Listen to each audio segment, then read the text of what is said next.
Hey, I'm just going to break down the mix of In the Morning by Charlie on Trial. I'm definitely not an expert. Definitely not going to be an instructional video. I'm just going to kind of go through the channels and the master buses and just show you what I used and roughly how I did it. I'm definitely not particularly technical, so if you want that kind of information, you should definitely go to YouTube, but I'll kind of just show you what I did. This song is really old, like mid 2000s, I think. I reckon I first heard it in probably about 2008 or thereabouts, long before I was a part of the band. And I just remember it being a really solid song, something that I thought would really elevate the band and take them somewhere special if they ever got a good quality recording of it. And then I joined the band and then subsequently broke the band up by joining another band, so I guess that didn't happen. My bad. Anyway, great song. Nice simple melody, catchy, just got everything. It's a good radio rock song. We'll start with the mix bus, I think. So this is the master bus. Everything's running into this signal chain here. You'll hear that weird hiss. That's the mastering plug-in here that's kind of raising the noise floor for some reason. So if I turn that off, it's silent. You can kind of hear that. You can kind of hear that noise floor in the mastered version as well. I was very new to mixing when I mixed the EP, so as we go through, there's going to be a whole lot of stuff that I do completely differently now. Anyway, let's go back to the start of let's just A-B it. So this is everything. This is going to be sort of the end part of the song with everything on the master bus. Then when I flick this button here, it'll bypass everything on the master bus and then everything back on again. So we kind of hear when it's bypassed how the mix kind of falls apart. We'll start with it off.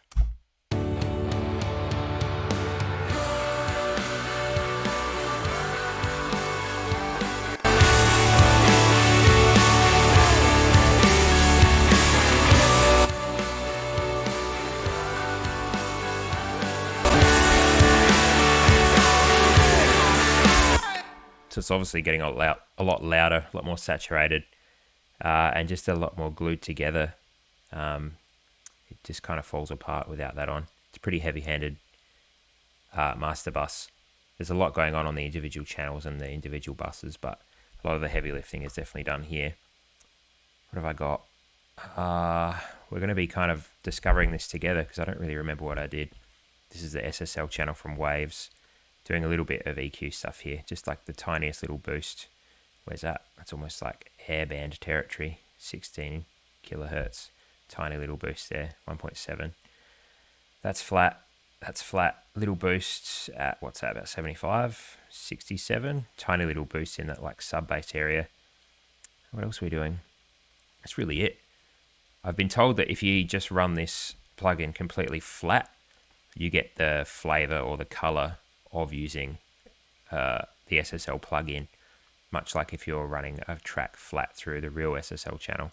Don't know how true that is because I definitely haven't tested it out, but I've just kind of got into the workflow of having the SSL channel pretty high up on my signal chains. Going into a compressor, let's see how much work this is doing.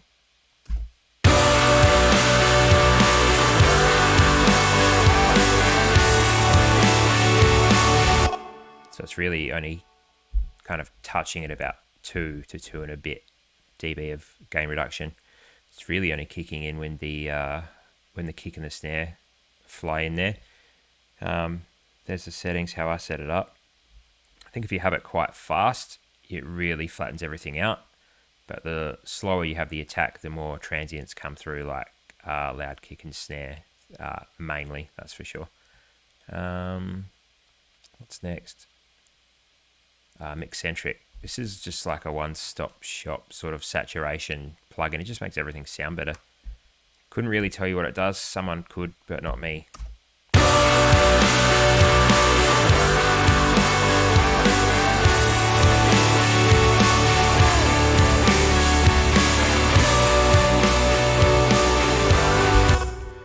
With it off, it's just less in your face. Definitely less saturated. It falls apart a little bit. This really just brings it to the front, adds some nice air to the top end, and it's definitely adding some volume. That's going into soothe. This is like a, I don't know, dynamic suppression of just ugly frequencies. Gives the mix a bit more headroom and just makes it more pleasant to listen to. So this delta activated is the weird stuff that it's cutting out of the mix.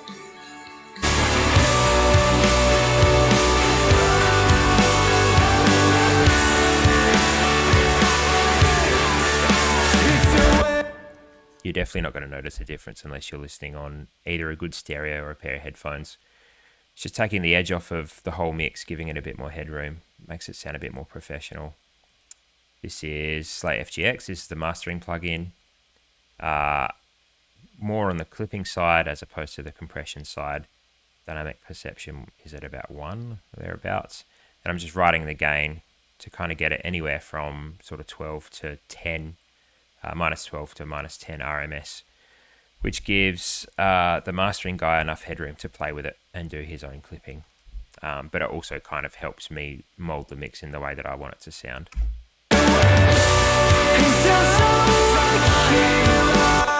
I've obviously turned that up. I must have turned that up for the purposes of the video. I'll show you where I would have it set if I was going to send the mix away.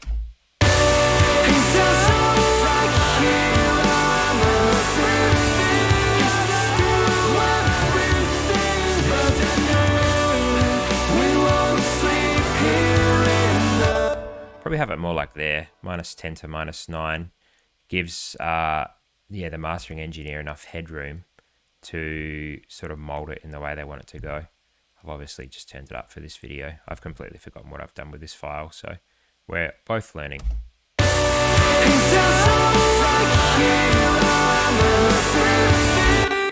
Next is some shaping with Pro Q3. This is just a graphic EQ.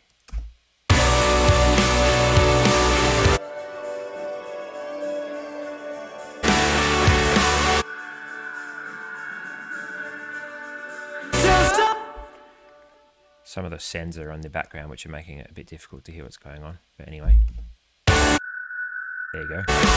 So that's the ugly frequency it's notching out.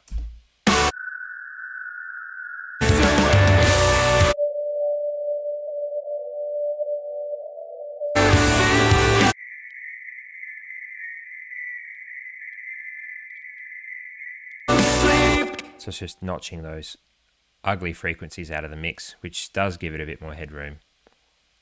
Super subtle, but obviously just get some of that ugly stuff out of the way. Another soothe just for the digital tops. It just cleans some of the harshness out of the mix. I won't bother showing you that. And another Pro Q3 obviously had some weird stuff at the end that I needed to get rid of. I've done a bit more sort of notching out of crap there. Cool. How about we just go straight onto the drums? Drums. All right, here we go.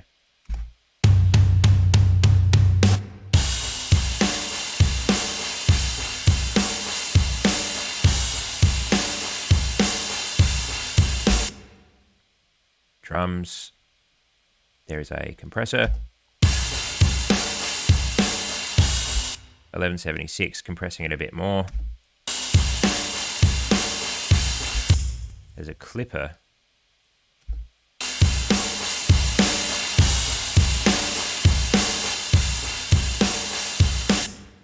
Clipping's kind of just smoothing it out a bit more here. The EQ4, that's just for some air. So it's on the air band here, 40 kilohertz, adding 3 dB of this gain. This is a bit of a musical EQ. It colors it in a really nice way. It's definitely not surgical. It's doing more than just sort of raising that airband. It's kind of lifting the whole kind of high mids and top to a certain degree. But I really like the way it sort of smooths out and adds some air and definition to the cymbals especially.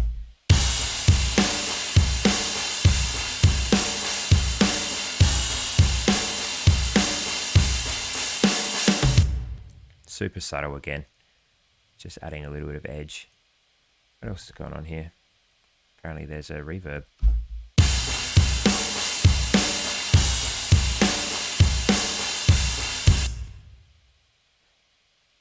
at 6% wet, so not hearing much of that at all.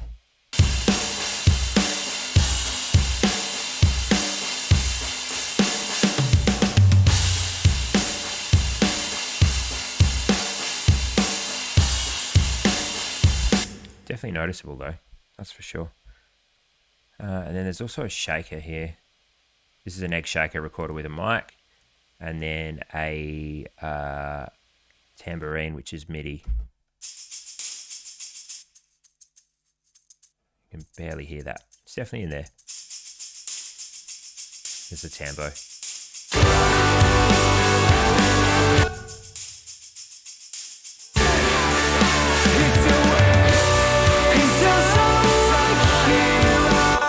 Have a look at this piano quickly.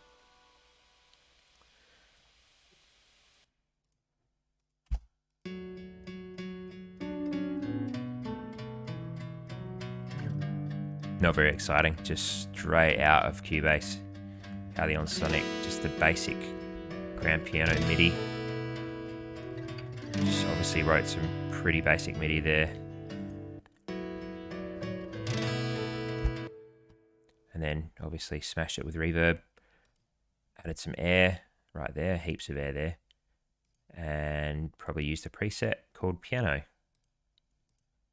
Pretty straightforward, right? What else have we done here? Strings.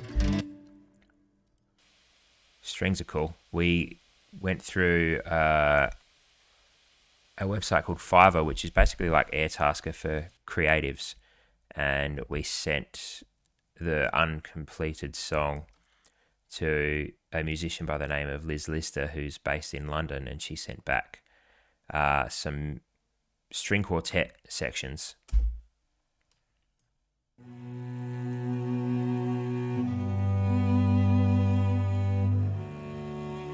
Just the air band again.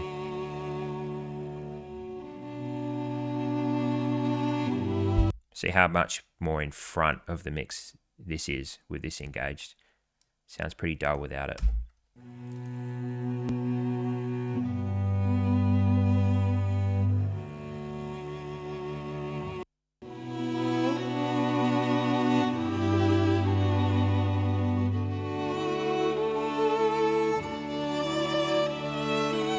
Yeah, that turned out awesome.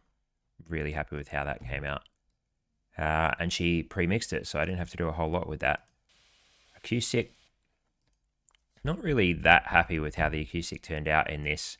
Definitely would probably find a better way to record it in the future. We recorded this in a really bad room, basically wall-to-wall windows, with a really sensitive condenser mic, with a lot of background noise, hence why it's just sliced into so many takes. But we got the job done.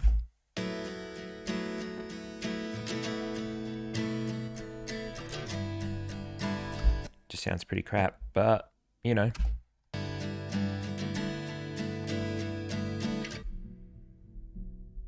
Just rolling off some of the really subby crap that you don't need.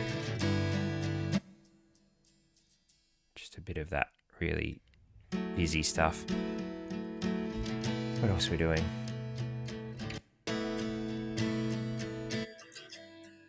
Just clearing some of that ugly, boxy, wobbly, resonant stuff out with Soothe. And adding some air with this air band here.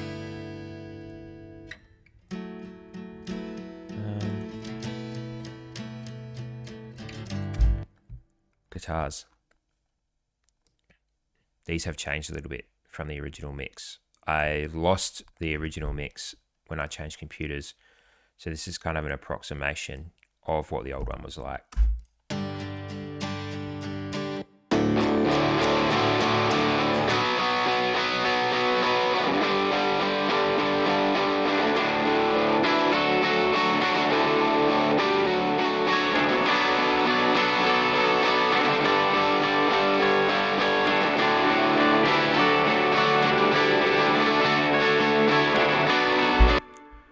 So this is a Gibson R9 Les Paul, hard left and hard right, just doing the rhythms here.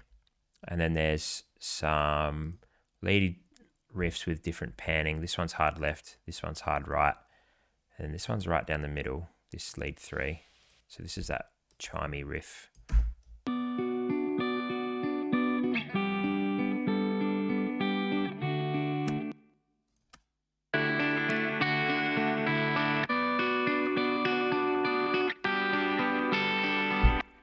It's not even really edited that well, but when it's all blended together, no one's the wiser.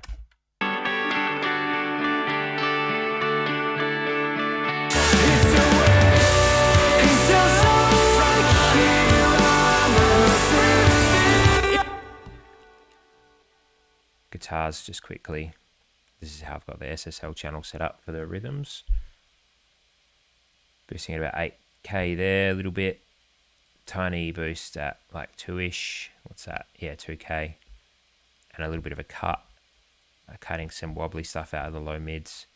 And then really bumping the some of the low ends just to add some beef.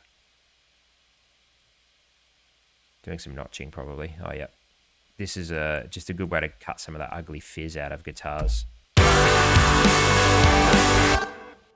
try that again.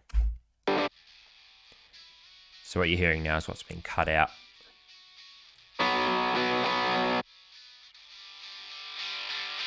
So you could even have it sort of here. Just chop some of that top end out. And you're hearing it's just cutting some of that really airy, woofy guitar stuff out that area can really be populated by the bass.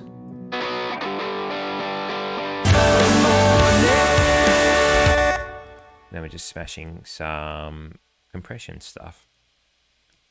Multi-band compressor. So that's dynamically attenuating between 64 and about 250 or thereabouts. Chopping some of that wobbly low end out.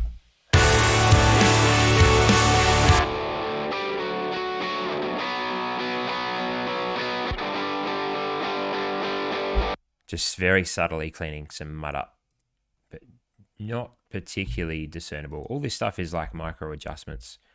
Nothing's really going mad, that's for sure.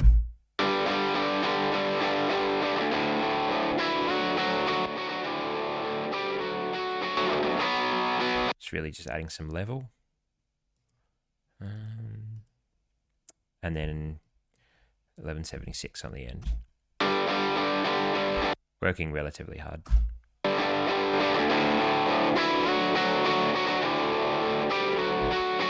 Just keeping it nice and even. Easy to mix, that's for sure. And a relatively similar setup on the lead guitars.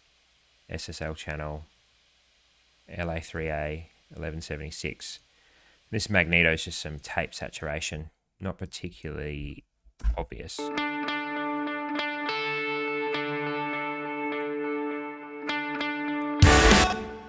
Probably a bit hard to tell what that's actually doing on that channel. That's all running into a guitar bus though. So there's a left and right guitar bus. So that's just the saturation for this one here.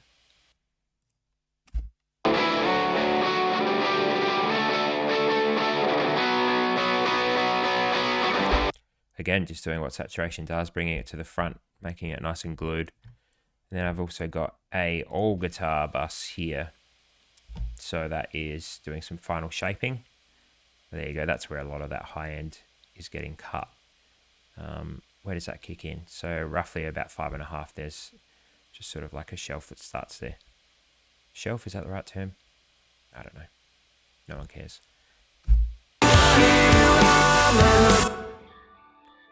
Really subtly cutting some stuff out. And then the mag, doing some more airband stuff. And also, I think right when I was about to send it off, the guitars just weren't bitey enough. So I just bumped this at the 2.5K mark.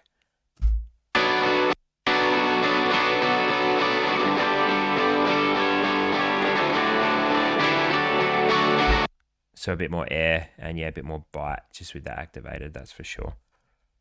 Should really just quickly look at the bass. That won't take long.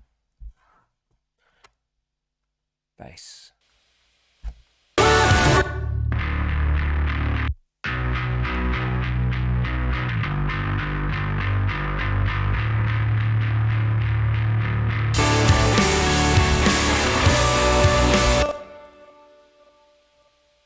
Sounds Amp, free plugin, sounds awesome. This is on the quote unquote clean track. And then this is the heavier track.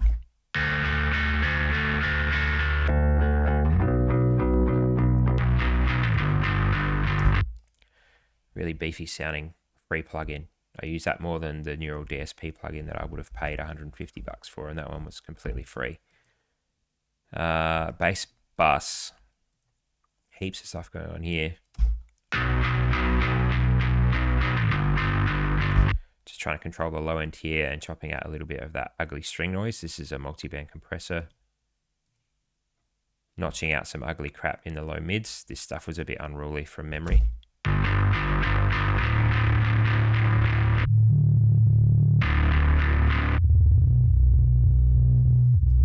Just some ugly stuff that was getting in the way a little bit, so we got rid of that. 1176. Going pretty hard.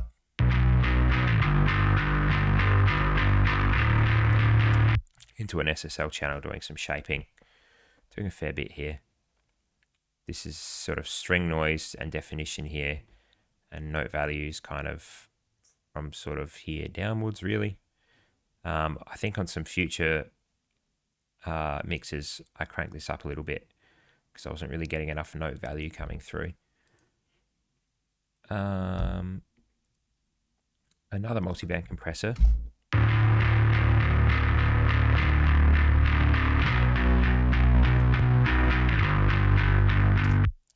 If you've got a good set of headphones, you'll just hear this being activated. Just gives that low end a bit more headroom. It just takes it away from the front, which is obviously letting some nicer stuff come through. Another compressor.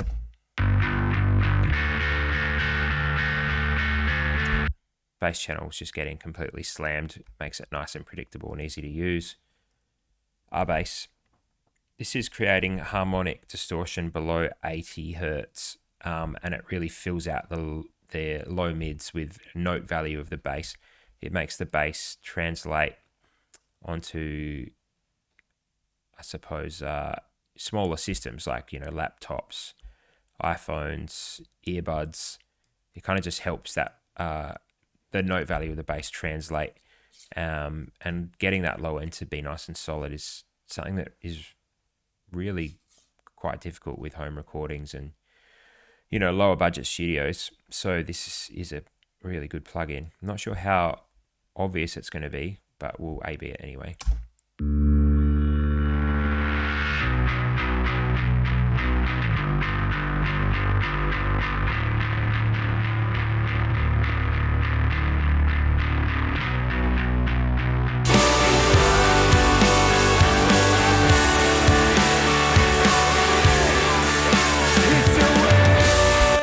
I'll just crank it so you can kind of see what it's doing.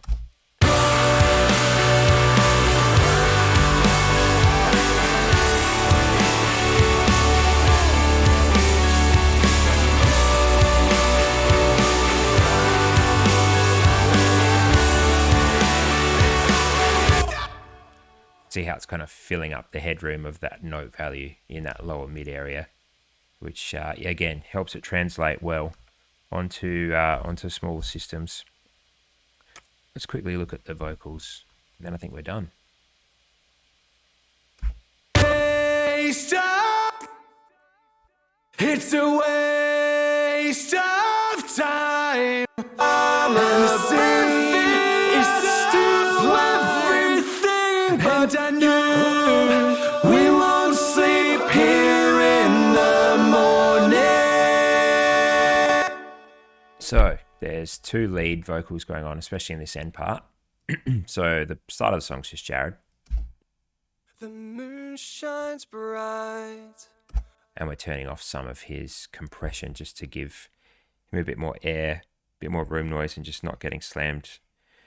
The volume's just not getting slammed as hard in the quiet parts. And then you can see that kicks in. That 1176 kicks in when the loud part starts.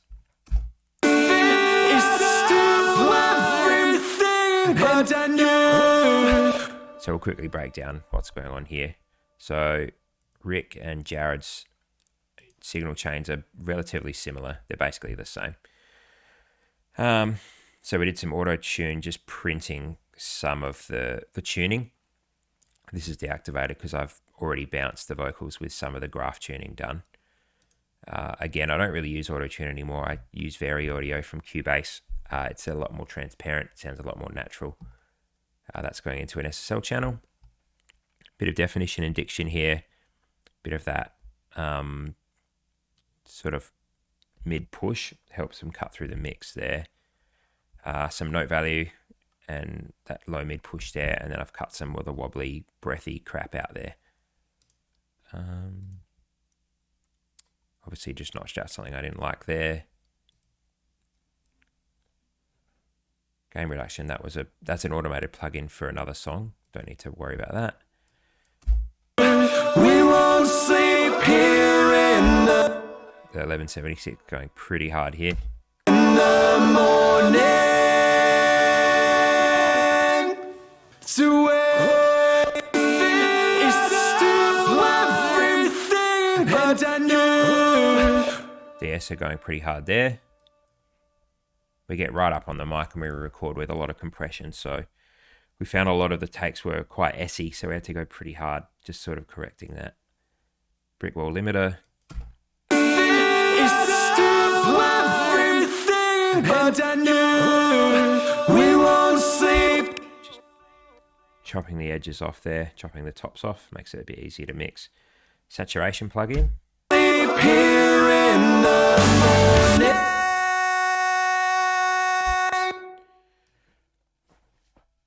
Hard to tell what's going on there in the context of the mix. Again, that's just sort of, it rounds it out, it glues it together. It's a little bit of that sort of natural saturation, distortion, compression sort of stuff. It definitely helps it sit forward in the mix, but maybe not really seeing that in this example. What else are we doing? Just an auto tune, just running on automatic. Here I'm a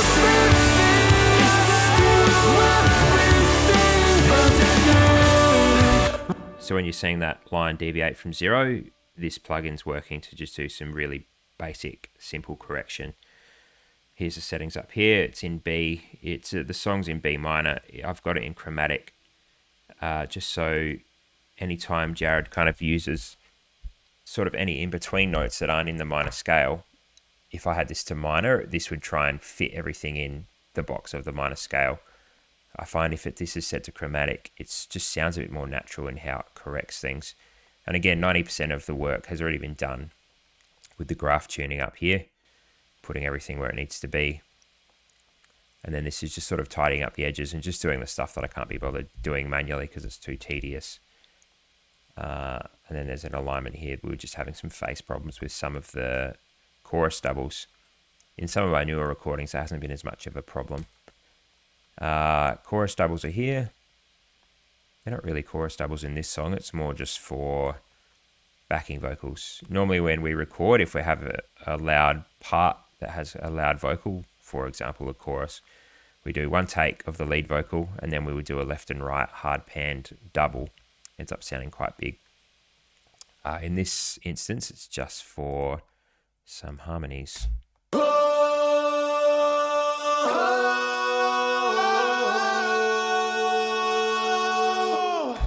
They're tuned pretty hard, but in the context of the mix, it just sounds a bit more reliable, easier to deal with.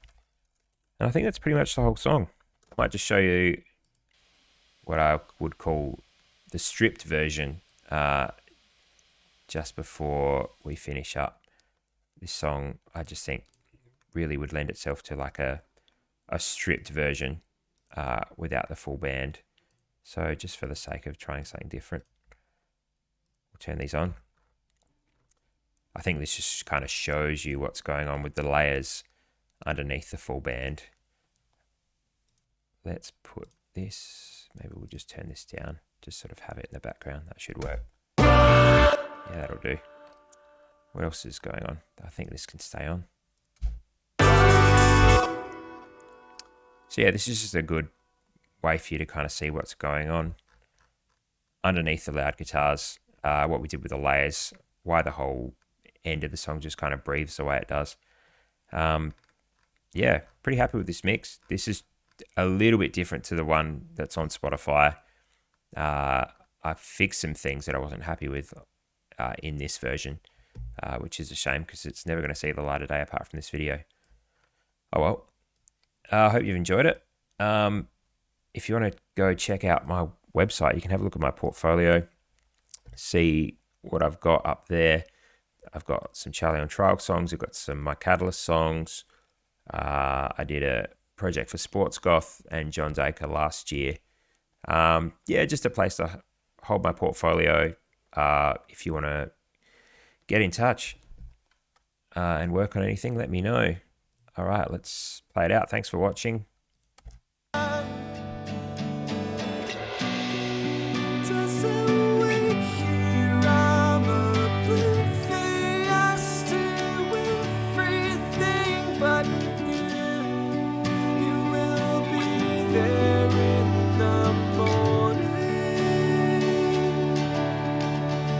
It's a waste of time.